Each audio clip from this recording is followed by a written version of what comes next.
To solve -7 minus x is equal to 35, we first need to zero out extra terms. So to do that, we need to remember that we're working towards our variable term equals a constant term. -7 is just a number, so it is a constant term. -x is a variable term. It can change. That's equal to 35. 35 is a constant term. 35 is always 35.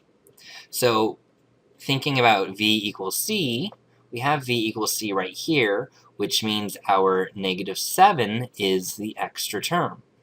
To get rid of -7, we take the opposite, or the inverse. So a -7, that's going down 7.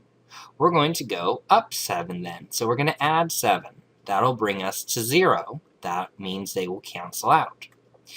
If we add 7 to the left side, we need to add 7 to the right side. What we're left with on the left side is a -x. That's equal to 35 plus 7 is 42. We're done with step 1. Step 2, we need to get the variable coefficient to be 1. Well, right now we have a -x, which you can also think of as a -1x is equal to 42. So a -1x is not 1.